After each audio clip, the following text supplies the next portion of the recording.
Hey YouTube, alright, let's talk about Battlefield 5 for a minute, because I'm not really into Battlefield, but the reaction surrounding Battlefield 5 is so incredibly entertaining to me, I can't stop watching videos on this shit.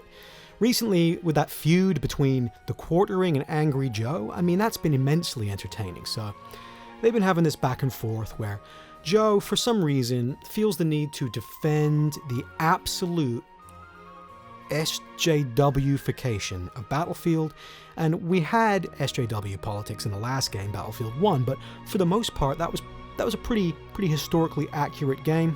I really like the opening level where it's the Battle of the Somme, and every time you die you respawn in a different body. It really hammers home the brutality of that war, the intensity, the massive loss of life, the scale. We have these elements in there that remind us that although we are playing a fucking stupid shooter, these things actually happened.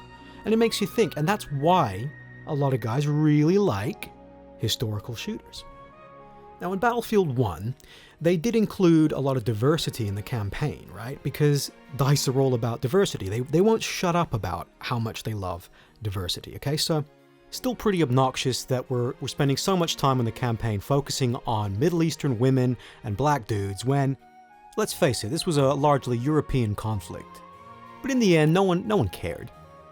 It looked the part, it played the part, it sounded the part. Battlefield fans were happy with it. Because guess what? Most gamers are not fucking monsters, okay?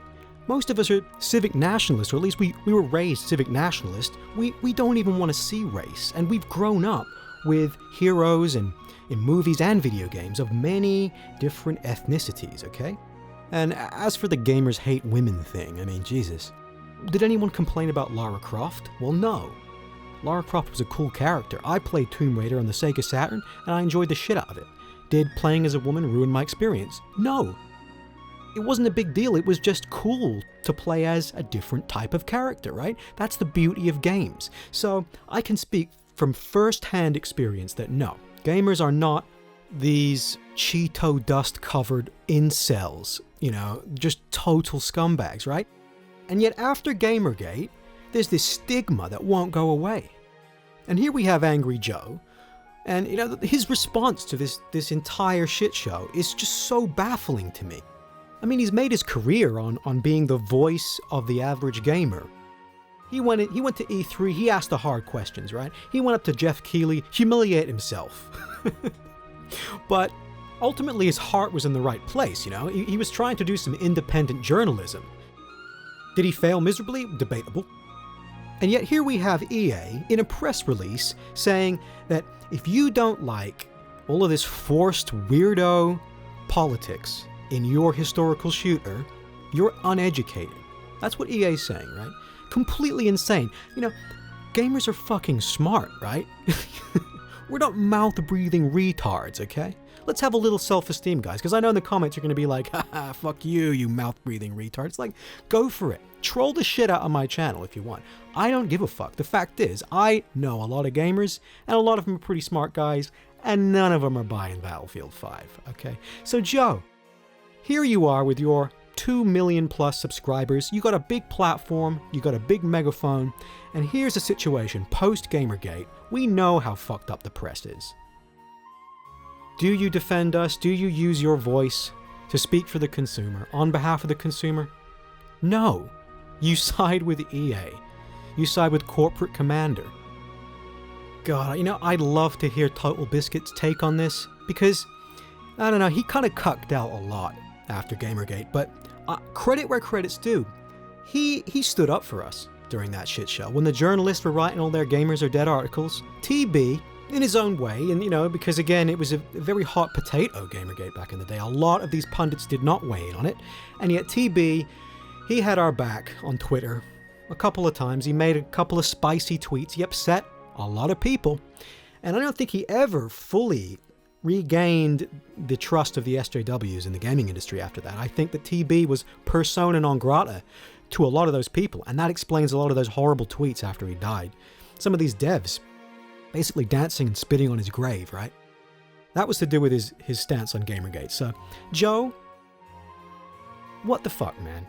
What the fuck? You are an elder statesman of the gaming community on the internet, and you should absolutely have our back on this one. I'm very disappointed, because I just don't think TB would cuck out as much as you have. I mean, maybe he'd be careful these days. I mean, you know, again, the man was dealing with a lot of shit, but he made it a point to try and give gamers a voice when they're faced with this just monolith of the gaming press, you know, all this, because how do you fight that? You know, how do you stand up for yourself when you have no platform, you have no megaphone, no voice, and you have the entire mainstream media painting you out as school shooters?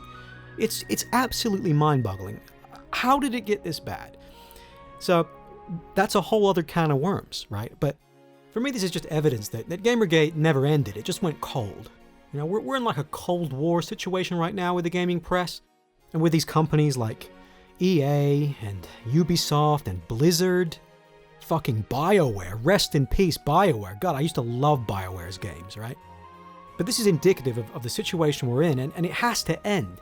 It has to end. I'm not going to sit here and watch the last uncorrupted hobby of mine just be completely dismantled, deconstructed, and sold off to the highest bidder.